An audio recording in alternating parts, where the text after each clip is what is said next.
Selamat pagi. Apa kabar? Baik ya. Oke anak-anak. Sekarang kita pelajaran apa?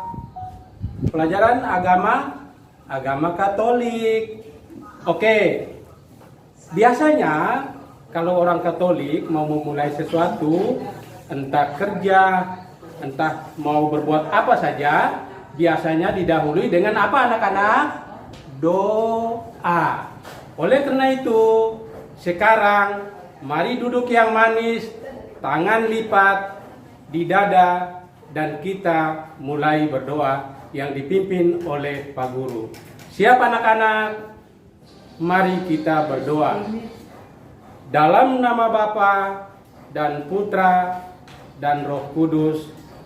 Amin. Tuhan, terima kasih banyak atas kesempatan ini. Engkau telah mengumpulkan kami bersama dengan teman-teman untuk memulai pelajaran agama pada pagi hari ini. Kami sadar bahwa kami mempunyai latar belakang pribadi masing-masing. Berikanlah kekuatan kepada kami agar kami saling mengenal satu terhadap yang lain dalam mengikuti pelajaran pada kesempatan ini. Tuhan, sertai kami dan kuatkanlah kami, dan kesemuanya ini kami sampaikan kepadamu dengan perantaraan Kristus Tuhan kami. Amin. Dalam nama Bapa dan Putra dan Roh Kudus. Amin. Anak-anak, tadi Pak Guru lihat ada anak-anak yang membuat tanda salibnya masih salah. Ada yang menggunakan tangan kiri. Nah, Gereja Katolik mengajarkan kepada kita bahwa membuat tanda salib harus menggunakan tangan kanan. Tangan apa anak-anak? Tangan kanan. Biasanya ibu guru di sekolah minggu, dia mengatakan bahwa tangan kanan adalah tangan yang manis. Oke anak-anak, sekarang kita latih bersama bagaimana membuat tanda salib yang baik dan benar. Mana tangan kanannya diangkat? Ayo. Nikodema, angkat tangannya, tangan kanan ya, itu tangan kiri. Ini tangan kanan. Iya, sekarang kita latihan membuat tanda salib. Menggunakan tangan mana anak-anak? Tangan kanan. Tangan ini tangan manis, ya. Oke, sekarang kita coba melatih bersama-sama dengan menggunakan membuat tanda salib dengan menggunakan tangan kanan. Angkat tangannya ya. Oke. Sama-sama. Tangan kanan taruh di dahi. Menyebut dalam nama Bapa. Turun ke bawah. Di dada. Dan Putra. Kemudian putar ke kiri. Dan Roh Kudus. Tangan bahu kiri. Dan amin di bahu kanan. Pak Guru ulang ya, supaya lebih sempurna. Ulang ya, sama-sama anak-anak. Dalam nama Bapa dan Putra dan Roh Kudus. Amin. Bagus sekali anak-anak. Iya, anak-anak.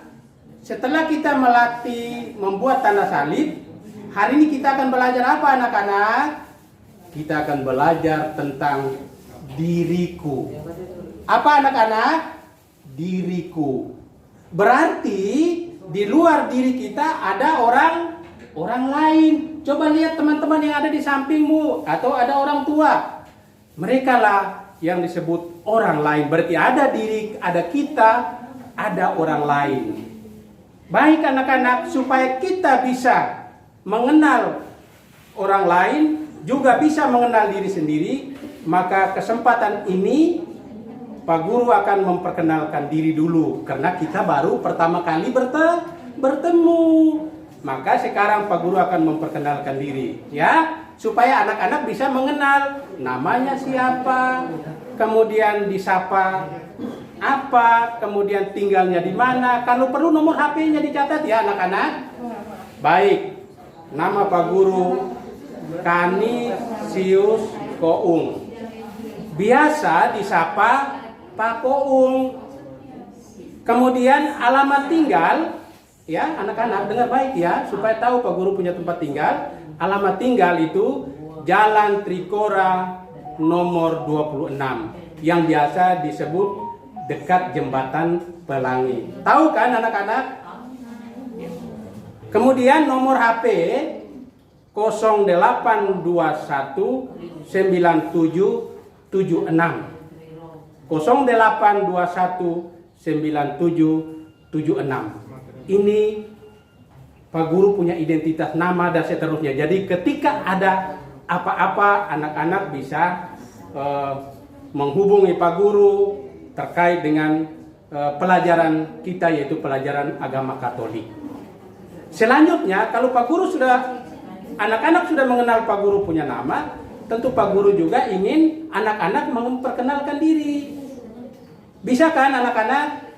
Oke, kalau bisa, nanti anak-anak memperkenalkan diri lewat tugas yang nanti Pak Guru bagikan lewat media ini. Santo Yohanes Pembaptis adalah salah satu sanak saudara dari Yesus. Ia lahir lebih dulu kurang lebih setengah tahun daripada Yesus. Tugas Santo Yohanes Pembaptis adalah menyiapkan umat yang layak bagi kehadiran Allah. Kelahiran Santo Yohanes Pembaptis ini bisa dibilang merupakan suatu keajaiban loh. Sebab pada saat ia dikandung, orang tua Santo Yohanes Pembaptis ini sudah lanjut usia. Seharusnya sudah tidak dapat mengandung dan melahirkan bayi. Adik-adik penasaran tentang ceritanya? Yuk kita simak bersama. Pada zaman Raja Herodes, hiduplah seorang imam bernama Zakaria. Istrinya adalah keturunan Harun yang bernama Elisabet. Kedua orang ini adalah orang yang baik dan hidupnya selalu menuruti perintah Allah. Akan tetapi, mereka tidak mempunyai anak. Elisabet dinyatakan mandul, dan sampai mereka tua, mereka belum dikaruniai seorang anak. Akan tetapi mereka tidak marah kepada Allah, karena mereka percaya bahwa kehendak Allah adalah yang terbaik. Nah, pada suatu kali, saat Zakaria sedang bertugas sebagai imam di bait Allah, seorang malaikat datang menemuinya. Pada awalnya Zakaria merasa takut, tetapi malaikat itu berkata, "Jangan takut, hai Zakaria, sebab doamu telah dikabulkan, dan Elisabet istrimu akan melahirkan seorang anak laki-laki bagimu, dan haruslah engkau menamai dia Yohanes. Engkau akan bersukacita dan bergembira, bahkan banyak orang akan bersukacita atas kelahirannya itu. Sebab ia akan besar di hadapan Tuhan, dan ia tidak akan minum anggur atau minuman keras, dan ia akan penuh dengan Roh Kudus mulai dari rahim ibunya. Ia akan membuat banyak orang Israel berbalik kepada Tuhan Allah mereka, dan ia akan berjalan mendahului Tuhan dalam roh dan kuasa Elia, untuk membuat hati bapa-bapa berbalik kepada anak-anaknya, dan hati orang durhaka kepada pikiran orang-orang benar, dan dengan demikian menyiapkan bagi Tuhan suatu umat yang layak baginya." Zakaria menjadi bingung. Tentu saja awalnya ia tidak percaya, karena ia dan istrinya sudah tua. Maka Zakaria bertanya pada malaikat itu, "Bagaimanakah aku tahu bahwa hal ini akan terjadi? Sebab aku sudah tua dan istriku sudah lanjut umurnya." Malaikat itu menjawab Zakaria, "Akulah Gabriel yang melayani Allah, dan aku telah diutus untuk berbicara dengan engkau dan untuk menyampaikan kabar baik ini kepadamu. Sesungguhnya engkau akan menjadi bisu dan tidak dapat berkata-kata, sampai kepada hari di mana semuanya ini terjadi, karena engkau tidak percaya akan perkataanku yang nyata kebenarannya pada waktunya." Nah, pada waktu itu, karena Zakaria berada sangat lama di dalam bait Allah, orang-orang di luar menjadi heran dan menunggu-nunggu. Betapa terkejutnya orang-orang itu ketika Zakaria keluar dalam keadaan bisu. Orang-orang kemudian mengerti bahwa pasti Zakaria mendapatkan penglihatan di dalam bait Allah. Tidak lama kemudian, Elisabet benar-benar mengandung seperti yang dikatakan malaikat Gabriel. Zakaria dan Elisabet sangat gembira. Ketika akhirnya sudah waktunya bagi Elisabet untuk melahirkan, ia melahirkan seorang anak laki-laki. Tetangga-tetangga dan saudara-saudaranya ikut berbahagia. Di hari yang ke-8, mereka datang untuk menyunatkan si bayi dan memberinya nama. Para saudara ingin menamai bayi ini Zakaria seperti nama ayahnya. Akan tetapi usul ini ditolak Elisabet, yang mengatakan bahwa nama si bayi adalah Yohanes. Pada saat itu, bagi masyarakat saat itu, hal ini menjadi aneh. Sebab merupakan tradisi bahwa seorang bayi akan dinamai seperti nama ayahnya atau seperti nama sanak saudaranya. Dan tidak ada dalam keluarga Zakaria maupun Elisabet yang bernama Yohanes.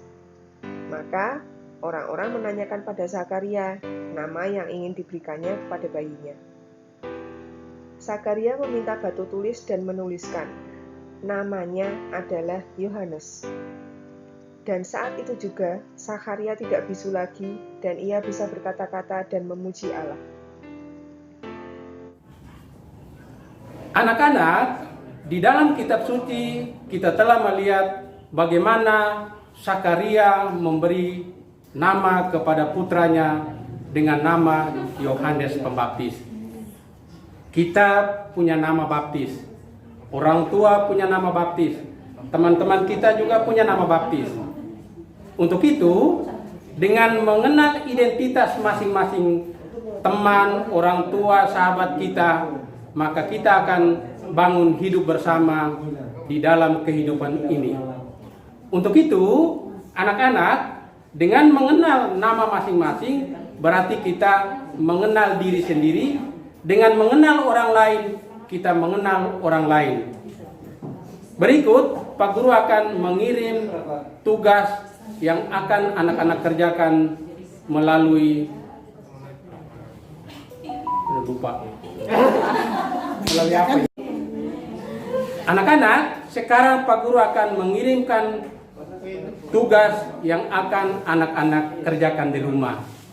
Anak-anak, sekian dan terima kasih. Pertemuan kita kali ini, kita akan jumpa lagi pada pertemuan berikut. Mari kita tutup dengan doa. Tangan kanan ya anak-anak. Dalam nama Bapa dan Putra dan Roh Kudus. Amin. Tuhan, terima kasih banyak. Engkau telah mengajarkan kami mengenal diri kami sendiri dengan nama dan juga kami mengenal orang lain. Bantulah kami agar kami saling membangun kebersamaan di dalam dunia ini dengan saling mengenal pribadi kami masing-masing. Dengan demikian kami akan semakin dekat dengan Dikau dalam kehidupan di dunia ini. Demi Kristus pengantara kami. Amin. Dalam nama Bapa dan Putra dan Roh Kudus.